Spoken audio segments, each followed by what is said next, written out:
आणि आपल्या सगळ्यांचं इंडियानामामध्ये स्वागत। इंडियानामामध्ये आठवड्याभरातील महत्त्वाच्या घडामोडींचा आढावा असतो आणि आजचा दिवस तर अतिशय महत्त्वाचा आहे भारतासाठी, इंडियासाठी, कारण आज अर्थसंकल्प सादर झाला। सत्तेत आल्यानंतर मोदी 3.0 मधला हा दुसरा अर्थसंकल्प, मात्र आधीचा अर्थसंकल्प हा आधीच्या सरकारच्या काळातला राहिलेला उर्वरित अर्थसंकल्प पूर्ण संकल्प होता।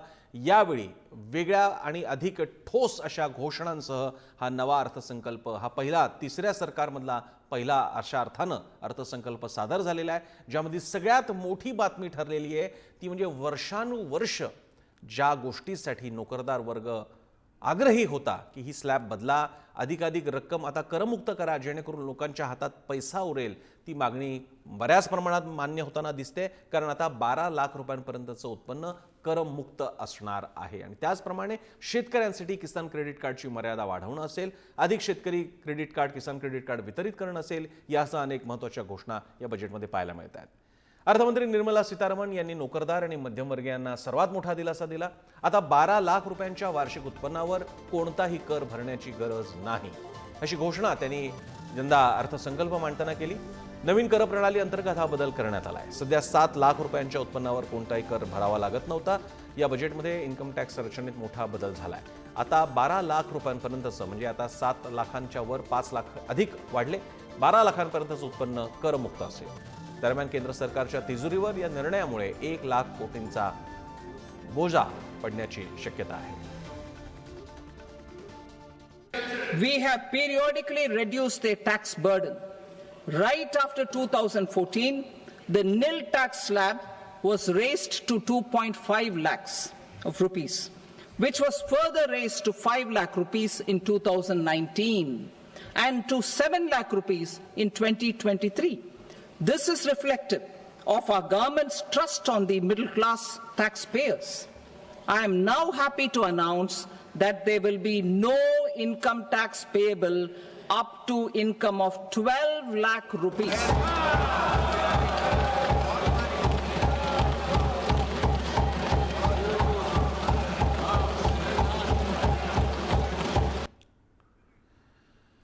दरम्यान नव्या कर रचनेनुसार आता कोणत्या स्लॅबसाठी, उत्पन्न गटासाठी किती कर असेल पाहूयात ग्राफिक्सच्या माध्यमातून।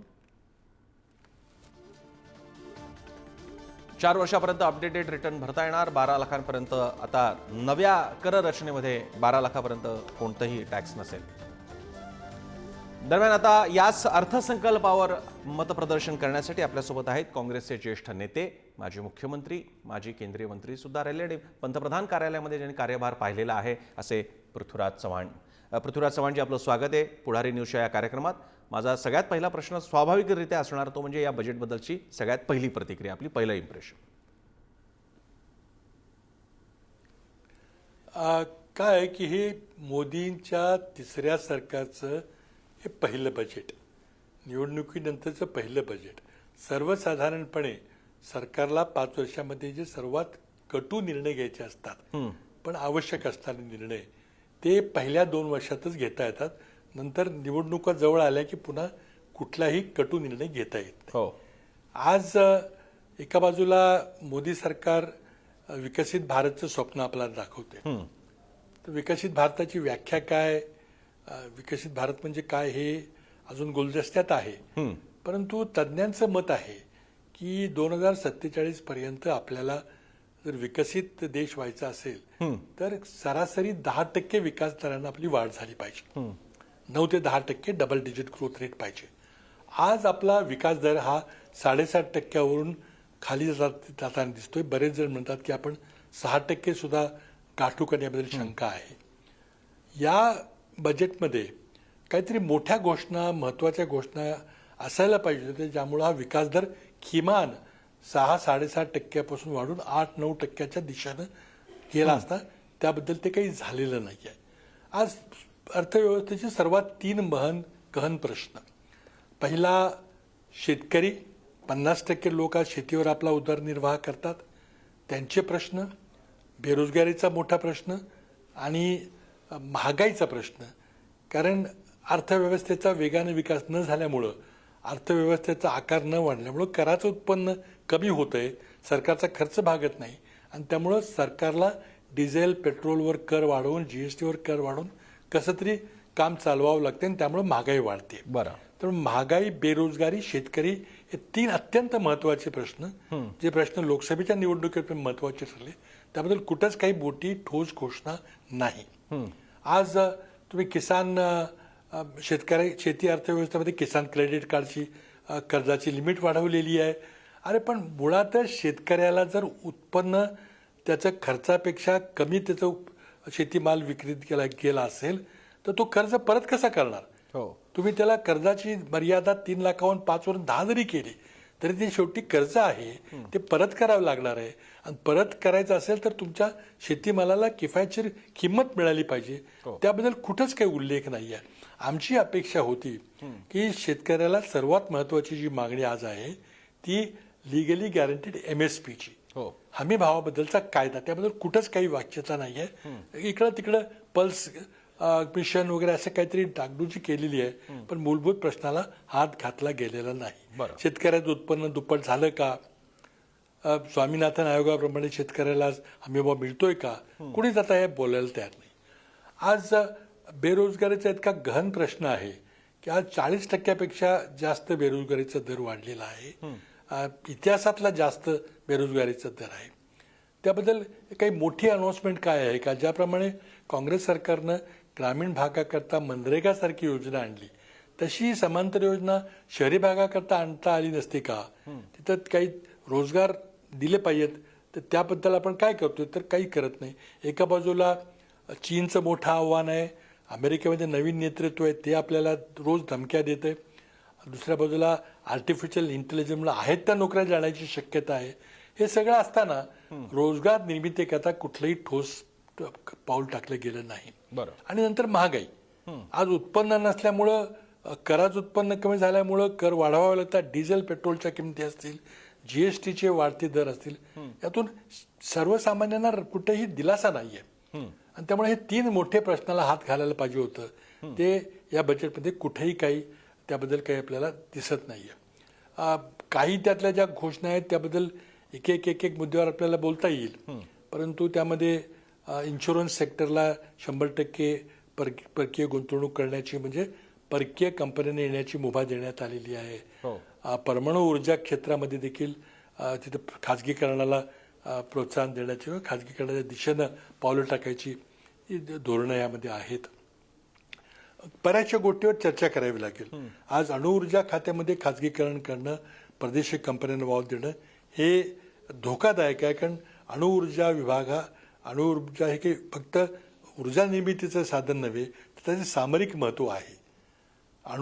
अस्त्र तयार करण्याची जी व्यवस्था आहे ती त्या क्षेत्रात आहे. आणि त्यामुळं हे सहजासहजी परकीय कंपन्यांना खुलं करू देणं हे धोकादायक आहे. आज शिक्षणाच्या बाबतीमध्ये, आरोग्याच्या बाबतीमध्ये काही ठोस तरतूद नाही आहे. आज आरोग्यावर जो खर्च झाला पाहिजे, WHO जे म्हणणं आहे त्याच्या जवळपास आपण कुठं नाही आहे. आज शिक्षणावर जो खर्च झाला पाहिजे त्याच्याही कुठं जवळपास आपण नाही आहे. तर IITच्या विस्ताराबद्दल सांगितलं की आज 23 IIT आहेत, 65,000वरून 1,35,000 विद्यार्थ्यांची प्रवेश क्षमता वाढलेली आहे. पण वास्तव काय आहे? तर आज 23 IIT मधल्या अनेक जागा रिक्त आहेत, विद्यार्थी प्रवेश घेत नाहीत. त्याचबरोबर IIT मधून उत्तीर्ण झालेले इंजिनियर यांना नोकऱ्या मिळत नाहीत. एकेकाळी IIT हा जगप्रसिद्ध ब्रँड होता, तो तर राहिलेला नाही.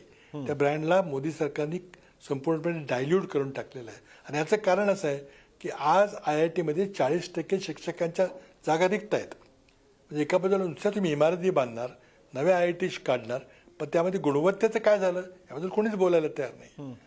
मला वाटतं की आरोग्य आणि शिक्षणावर खर्च वाढवायला पाहिजे होता, तिकडे काही केलेलं नाही, दुर्लक्ष केलेलं आहे. कृषी अर्थव्यवस्था, आज महाराष्ट्रात दररोज 7 शेतकरी आत्महत्या करतात कारण त्यांना किफायतशीर किंमत मिळत नाही. आणि नुसती या सगळ्या दोन्ही व्यवस्थेमध्ये आज काही मूलभूत सुधारणा करून काहीतरी कृषी विकास दर कसा वाढेल, आर्थिक विकास दर कसा वाढेल याबद्दल काही फोकस कोणी केलेलं नाही आहे. महागाईला काही दिलासा मिळाल्याचं काही वाटत नाही आहे आणि परिस्थिती खूप चिंताजनक आहे. बरं, चव्हाण साहेब, याच्यातला एक जो सध्या सगळ्या चॅनल्सवरती आणि उद्या वृत्तपत्रांमध्ये सगळ्यात मोठा मथळा असणार आहे तो म्हणजे नव्या टॅक्स रेजिम अंतर्गत, नव्या कर प्रणाली अंतर्गत 12 लाख रुपयांपर्यंत करमुक्त उत्पन्न या घोषणेकडे तुम्ही कसं पाहता? एक प्रकारे तो ओल्ड स्कीममधून दुसऱ्या नव्या स्कीममध्ये जाण्याच्या दृष्टीने सुद्धा हा मार्ग आहे, पण एक मोठी घोषणा आहे. बऱ्याच काळानंतर म्हणजे भाजपच्या 10 वर्ष आणि त्याच्या आधीच्या काँग्रेस काळात दरवेळी हा मुद्दा होता की टॅक्सच्या रचनेमध्येच बदल झाला पाहिजे, त्यानंतर अखेर हा एक निर्णय होतोय. पण हा जेवढा मोठा आहे असं वाटतंय, नोकरदार वर्गाला तर स्वाभाविकरित्या वाटेल, मात्र आपण याकडे कसं बघाल? हे पहा, याकडे एक मिडल क्लासला, मध्यमवर्गीयाला दिलासा देणं आवश्यक होतं. कारण ते मोदी सरकार आल्यापासून महागाईच्या तडाख्यामध्ये इतके ते पिळले गेलेले आहेत की मला वाटतं की त्यांना कुठेतरी दिलासा मिळणं हे आवश्यक होतं. आता या कर सुट्टीमुळं त्यांची जी गेल्या 10 वर्षामध्ये महागाईमध्ये जे ते होरपळले गेलेत त्यांची भरपाई होईल असं नाही आहे. पण आपण एक विस्तृत या चित्राकडे बघूया. आज देशातले 93% लोक हे असंघटित क्षेत्रात काम करतात. संघटित क्षेत्रात फक्त 7% लोक काम करतात, ज्यांना पगार मिळतो, ज्यांना कदाचित त्यातल्या काही जणांना इन्कम टॅक्स द्यावा लागतो. कारण संघटित क्षेत्रामध्ये देखील जे अतिशय छोट्या पदावर, चपरासी किंवा ड्रायव्हर वगैरे अशा पदावर काम करतात, त्यांनाही इन्कम टॅक्सच्या मर्यादेपेक्षा ते खालीच होते काही.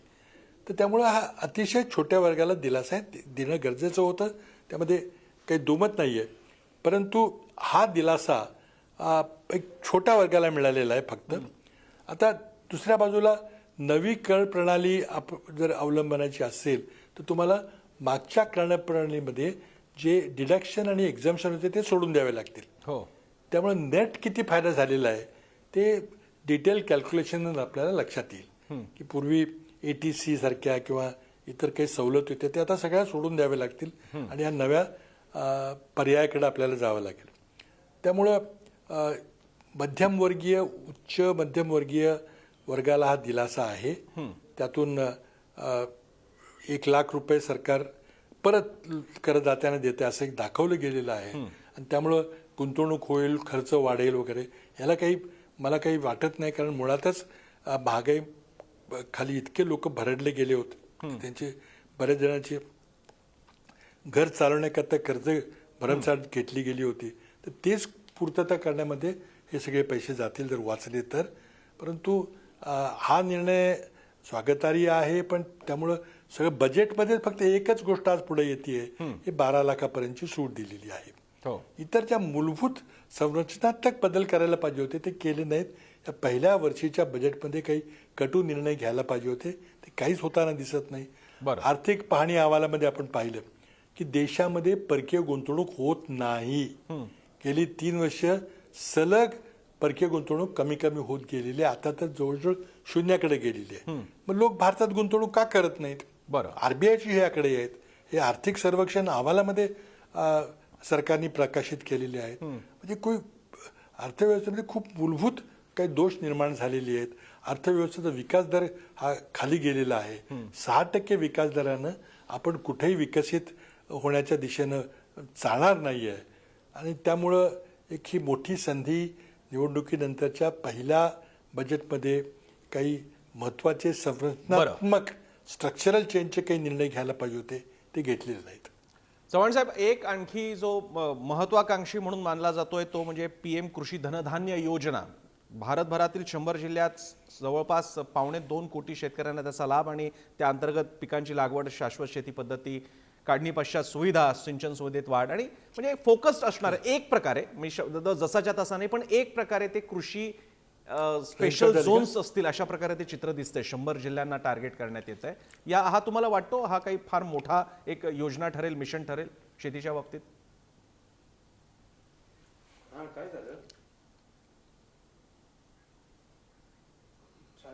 चव्हाण साहेब, माझा आवाज पोहोचतोय आपल्यापर्यंत?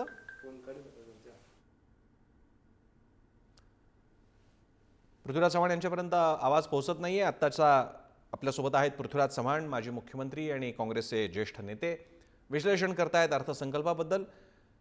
त्यातल्या काही मुद्द्यांबाबतीत बोलत असताना पृथ्वीराज चव्हाण यांचा मुख्य मुद्दा होता की विकसित भारताच्या दृष्टीने नेमक्या कोणत्या मोठ्या योजना आहेत याचा अदमास यामध्ये येत नाही, अंदाज येत नाही. त्याचप्रमाणे शेती क्षेत्राच्या बाबतीत आणि शेती आणि अन्य मोठ्या लोकसंख्येला महागाईपासून वाचवण्याच्या दृष्टीनं असेल, शेतकऱ्यांना वाढीव उत्पन्नासाठी असेल, जो कृषी मूल्य आयोगाचाही निर्णय होता त्या बाबतीत महत्त्वाचा निर्णय होणं अपेक्षित होतं. या तुलनेमध्ये एक ठोस असा रोड मॅप देशासाठी आर्थिक गेल्या काही काळामधल्या भारताच्या आर्थिक विकासाच्या बाबतीतल्या विविध निकषांमध्ये जी घट बघायला मिळते त्या पार्श्वभूमीवरती हा अर्थसंकल्प पुरेसा नाही अशा प्रकारचं मत व्यक्त केलं पृथ्वीराज चव्हाण यांनी.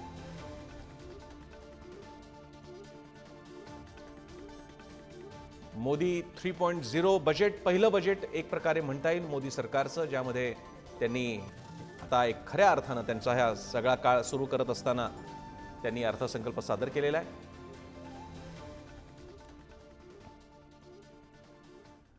दरम्यान अर्थमंत्री निर्मला सीतारामन यांनी 2025 या वर्षाचा अर्थसंकल्प सादर केलाय. यामध्ये त्यांनी कर्करोगाची औषधं, मोबाईल बॅटरी, विणकरांनी बनवलेले कपडे, चामड्याच्या वस्तू, मोबाईल फोन, एलईडी आणि एलसीडी टीव्ही, इलेक्ट्रिक वाहनं स्वस्त होणार असल्याची घोषणा केली. कर्करोगाच्या रुग्णांना चांगल्या आरोग्य सेवा देण्यासाठी ही योजना असून आता कर्करोगासह इतर गंभीर आजारांवरील 36 जीवनावश्यक औषधं सरकारनं स्वस्त केली आहेत आणि त्यामुळे गंभीर आजारानं ग्रासलेल्या रुग्णांना मोठा दिलासा मिळाला.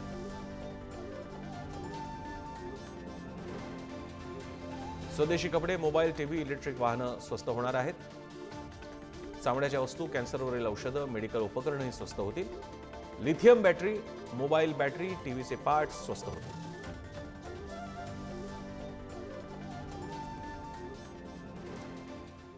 पुन्हा एकदा जाऊयात. आपल्यासोबत आहेत काँग्रेसचे ज्येष्ठ नेते माजी मुख्यमंत्री पृथ्वीराज चव्हाण. चव्हाणजी, मी मगाशी प्रश्न विचारत होतो की पायलट म्हणता येतील अशा प्रकारे किंवा महत्वाकांक्षी म्हणता येईल अशा प्रकारचं वर्णन झालेलं एक योजना ज्या या बजेटमध्ये नाव आलंय ते आहे पीएम कृषी धनधान्य योजना, ज्यामध्ये 100 जिल्हे टार्गेट केले जातील आणि 2.25 कोटी शेतकऱ्यांना त्याचा लाभ होणं अपेक्षित आहे. आणि यामध्ये शाश्वत पिकांच्या लागवडीपासून सिंचन सुविधेत वाढपासून काढणी पश्चात सुविधा, दीर्घ आणि अल्प मुदतीचं कर्ज, सो एक फोकस स्पेशल ॲग्रिकल्चर झोन तयार होईल अशा प्रकारे ते चित्र बघायला मिळतंय. तुम्हाला या योजनेकडे कसं पाहता?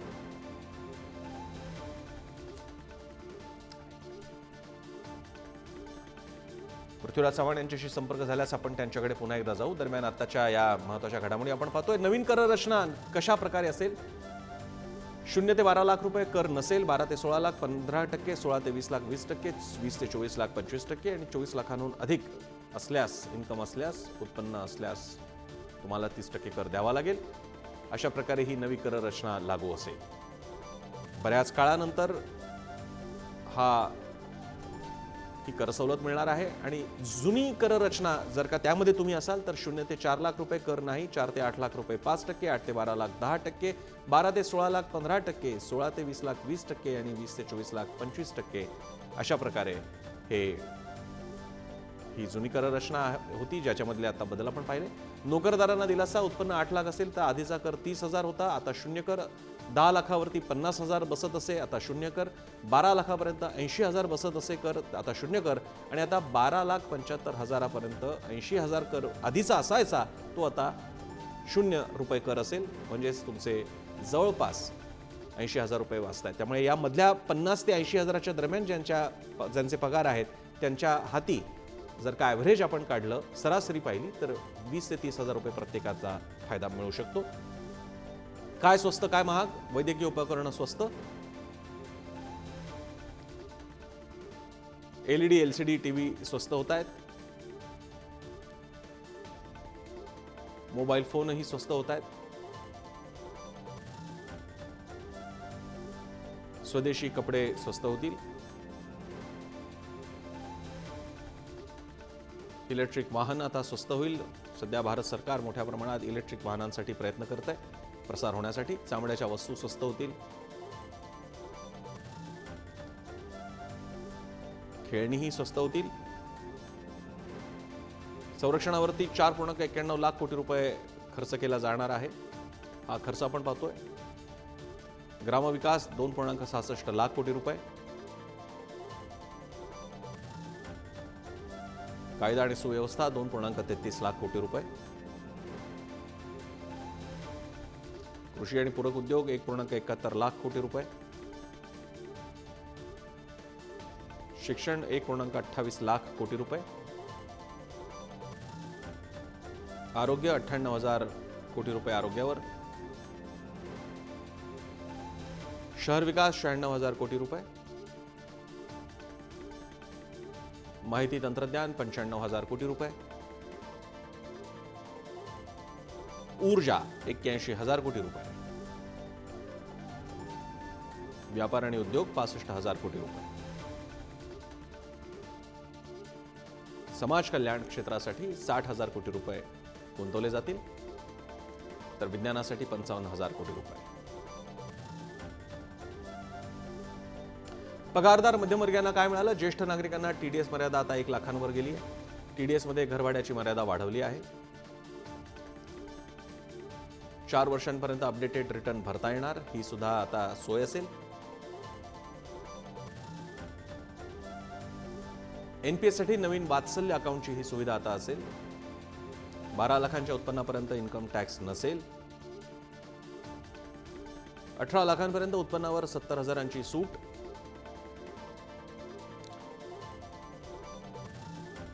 महिन्याला 1 लाख रुपये पगार असेल तरी टॅक्स नसेल. 12 लाखापर्यंत ही कर तरतूद असेल. 100 जिल्ह्यात पंतप्रधान धनधान्य कृषी योजना, एक प्रकारे स्पेशल ॲग्रिकल्चर झोन. जवळपास 2.25 कोटी शेतकऱ्यांना याचा फायदा होईल. पुन्हा एकदा जाऊयात, आपल्यासोबत आहेत काँग्रेसचे ज्येष्ठ नेते आणि माजी मुख्यमंत्री पृथ्वीराज चव्हाण. चव्हाण साहेब, मागाशी माझा प्रश्न आपल्याला होता की या अर्थसंकल्पामध्ये एक महत्त्वाचा प्रोजेक्ट मानला गेलेला मोठी घोषणा आहे, ती म्हणजे पीएम कृषी धनधान्य योजना. जवळपास 2.25 कोटी शेतकऱ्यांना त्याचा लाभ मिळेल. 100 जिल्ह्यात ती राबवली जाईल आणि पीक लागवडीपासून ती नंतर काढणी आणि त्यानंतर बाकीची सगळी लॉजिस्टिकल चेन, या सगळ्या बाबतीत आर्थिक सहकार्य, मार्गदर्शन. थोडक्यात जसे स्पेशल इकॉनॉमिक झोन असतात तसे ते ॲग्रिकल्चर झोन असतील असं चित्र तरी दिसतंय. आपण याकडे कसं बघाल? ही घोषणा आहे, याची अंमलबजावणी कशी होईल ते पाहावं लागेल. आता ते सगळे 100 अगदी बॅकवर्ड डिस्ट्रिक्ट आहेत. शेतीचे डिस्ट्रिक्ट आहे ना, तिथं प्रगत नाहीत. काही जिल्ह्यामध्ये खूप प्रगत शेती आहे, नाशिक सारख्या जिल्ह्यामध्ये हे नाहीत. त्यामुळे त्यांना आधुनिक तंत्रज्ञान आत्मसात करणं, ते राबवणं, त्याचा लाभ घेणं, हे बराच लॉंग टर्म ही योजना आहे. त्याचा तात्कालीन लगेच काहीतरी फार मोठा फायदा होईल असं वाटत नाही. सरकारनं पल्सेस मिशन दिलेली आहे. आज देखील भारतासारखा देश, आपण डाळींच्या बाबतीमध्ये आत्मनिर्भर नाही. आपण करोडो रुपयाची डाळ आज आयात करतो. त्याचं एकमेव कारण असं आहे की आपण हमीभावाच्या बाबतीमध्ये शेतकऱ्यांना त्याच्या कृषी मालाला योग्य ती किफायतशीर किंमत सरकारला देता येत नाही. म्हणून आपण या परिस्थितीमध्ये आलो आहे. मुळातच आपणच परिस्थिती निर्माण करून ठेवलेली आहे. आता त्यामध्ये आपण सोडवायचा मार्ग काढायचा प्रयत्न करतोय. पण अजूनही शेतकऱ्याला किफायतशीर किंमत मिळाल्याशिवाय कुठलीही योजना तुम्ही कशी राबवली, पल्सेस मिशन करा नाही तर ऑइलसीड मिशन्स करा, त्यामध्ये यश येणार नाही. शेवटी लागवड खर्च जो आहे त्याच्यापेक्षा उत्पन्न तर जास्त मिळालं पाहिजे शेतकऱ्याला. त्याच्या पोटापाण्याकरता 4 पैसे राहिले पाहिजेत. आज ते राहत नाहीत. म्हणूनच महाराष्ट्रात दररोज 7 शेतकरी आत्महत्या करतात. त्या सगळ्या कागदावरच्या योजना आहेत. अंमलबजावणी व्हावी अशी अपेक्षा करूया आपण. कल्पना चांगली आहे, कुठेतरी खुर्चीमध्ये बसून ही योजना मांडलेली आहे, पण अंमलबजावणी होईल का नाही मला शंका आहे. चव्हाण साहेब, या निमित्तानं आता अनेक अर्थसंकल्प झाले. काँग्रेसपासून नंतर भाजपकडे सत्ता आली आणि त्यालाही 10 वर्ष झाली. या काळात स्वामीनाथन आयोग ही घोषणा दोन्हीकडनं होत राहिली. भाजपनं तुमच्या विरोधात सुद्धा केली होती काँग्रेसच्या काळामध्ये, आणि आता काँग्रेस म्हणते स्वामीनाथन आयोगाच्या शिफारशी लागू करा. हे आता केवळ एक डिस्कशनचा भाग बनलाय, ते प्रॅक्टिकॅलिटी त्यामध्ये उरली? आमची अजून मागणी, जी गंभीर मागणी आहे ती लिगली गॅरंटीड MSP, म्हणजे किमान हमी किंमत शेतकऱ्याला मिळेल याबद्दलचा कायदा करा. मग त्यामध्ये स्वामीनाथन आयोग आलं, काय आलं? मग स्वामीनाथन आयोग फक्त किमान हमी किंमत किती ठरवायची याबद्दलचा तो विषय आहे. पण आपण किंमत ठरवली पण दिली नाही तर काय उपयोग आहे? आज महाराष्ट्रामध्ये सोयाबीनची काय परिस्थिती आहे? आज सोयाबीनची हमी किंमत ही 4,800 4,900 प्रति क्विंटल आहे. पण शेतकऱ्यांना आपलं सोयाबीन 4,000 4200 3900 4300 अशा भावाने विकावं लागतंय. का विकावं लागतंय? कारण आपण या योजनेची इफेक्टिव्ह अंमलबजावणी करू शकत नाही. त्यामुळे स्वामीनाथन आयोग एक सूत्र सुचवलं होतं, एक फॉर्म्युला सुचवला होता. आणि त्यातून मग हमी किंमत काढायचं त्यामध्ये सूत्र होतं. पण जरी तुम्ही ती हमी किंमत काढली आणि उत्पादन खर्चाच्या दीडपट वगैरे काय असेल, पण ती जर दिलीच नाही आणि बाजारभाव तर ते खाली कोसळले आणि सरकारने त्या कुठं इंटरव्ह्यून केलं नाही, मदत केली नाही, खरेदी केंद्र उघडले नाही, त्याला काय अर्थ नाही आहे. आणि म्हणूनच कृषी अर्थव्यवस्थेमध्ये आपण क्रेडिट वाढवलं, त्याला 5 लाखावरून 7 केलं, 3 लाखावरून 5 केलं, पण ते शेवटी ते कर्ज आहे, ते कर्ज परत फेडावं लागेल आणि शेतकऱ्याला त्याच्या कृषी मालाला किफायतशीर किंमत दिल्याशिवाय ते कर्ज परत फिटणार नाही. पुन्हा शेतकरी कर्ज थकवेल, त्याचा नाईलाज होणार आहे आणि ही योजना कागदावरची योजना कागदावरच राहील. मूळ मुद्द्याला सरकार अजूनही हात घालायचं धाडस करत नाही. आज आपण मोदींनी शेतकऱ्याचं उत्पन्न दुप्पट करायची घोषणा केली होती, ती हवेत विरली. स्वामीनाथन आयोगचे खर्चाच्या दीडपट किमती द्यायची घोषणा झाली, ती हवेत विरली. आमची आता एकच मागणी आहे सर्व शेतकऱ्यांच्या वतीनं की हमी भावाचा कायदा करा आणि त्या कायद्याअंतर्गत किमान हमीभाव शेतकऱ्याला मिळाला पाहिजे. शेतकऱ्याच्या फक्त 2च मागण्या आहेत. एक किफायतशीर किंमत मिळाली पाहिजे शेतीमालाला आणि नैसर्गिक आपत्ती आली तर एक विमा मिळाला पाहिजे. शेतकऱ्याला बाकी काही नको, तो कर्जमाफी देखील मागणार नाही. पण या दोन्ही गोष्टी देण्यामध्ये सरकारला संपूर्ण अपयश आलेलं आहे. तर विमा कंपन्यामध्ये किती घोटाळे होत आहेत, मोठे राजकारणी, विमा कंपन्याचे मालक यांचं साठवलोटं केलं आणि तिथे घोटाळा. आता महाराष्ट्र सरकारला ₹1 किमतीचा विम्याची योजना रद्द करावी लागत आहे, कारण हे सगळं गोंडस योजना ऐकायला चांगल्या वाटतात पण त्याची अंमलबजावणी होत नाही. शेतीच्या बाबतीमध्ये आजच्या बजेटमध्ये सगळ्या अशा घोषणा द्यायची एकाची प्रभावी अंमलबजावणी होईल का याबद्दल माझ्या मनात शंका आहे, कारण मूळ मुद्द्याला तुम्ही हात घातलेला नाही. या बजेटकडे बघत असताना बऱ्यापैकी आतापर्यंतची बजेट ही प्रामुख्यानं भारत लक्ष ठेवून होती की भारतासाठी, म्हणजे आपण भारत इंडिया ह्या कन्सेप्ट वापरतो, ग्रामीण भारत, शेतकरी भारत, शेती भारत.